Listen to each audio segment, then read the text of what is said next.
Okay, so I'm about a third the way through the job, and you can kind of see where I'm at. I had to organize all the parts. It just got crazy out of control. I was trying to keep them in like plastic bins. I'm gonna be digging for it. So everything is here, all the new parts.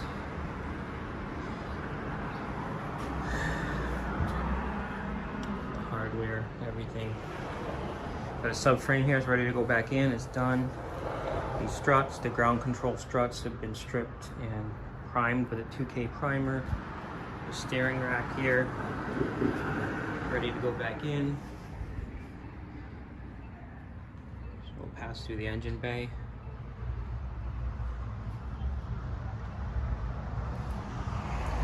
Transmission, bunch of fluids, drive shaft, floating rotors,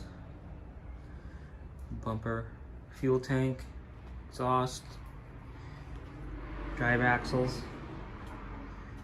rear rotors, rear control arms. I mean, there's stuff all over the place. There's parts up here, bunch of heat shielding, there's parts in these bins, parts in here, parts in here.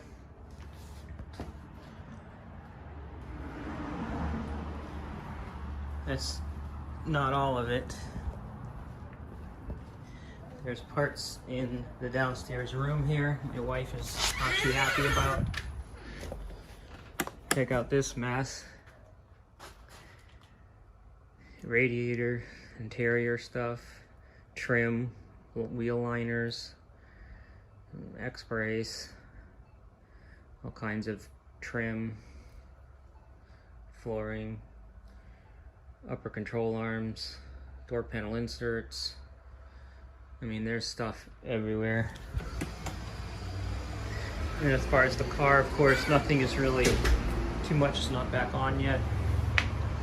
It's still open. Now, I always keep it super clean under here. I'm kind of crazy, but I got the fuel tank out this time, which I'd never done previously, and was able to really clean under there to make it new.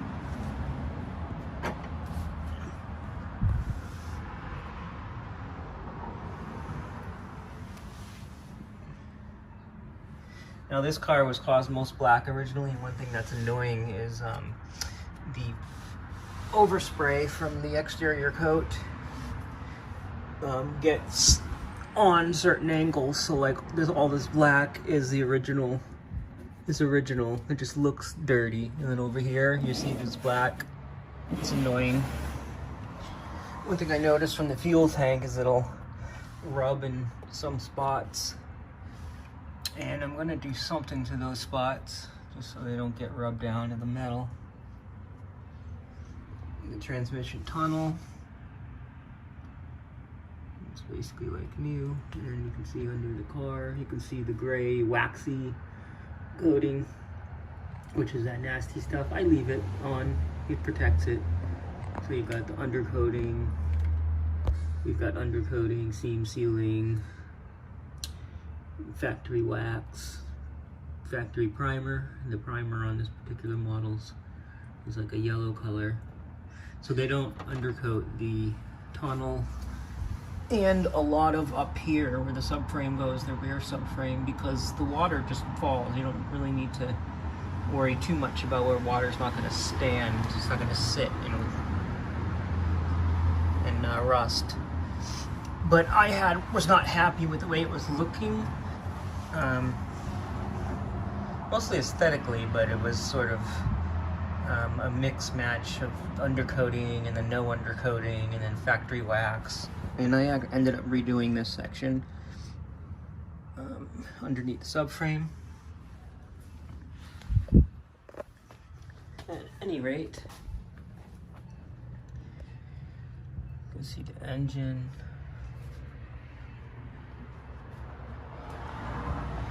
Getting ready to start putting stuff back in. That's it for now.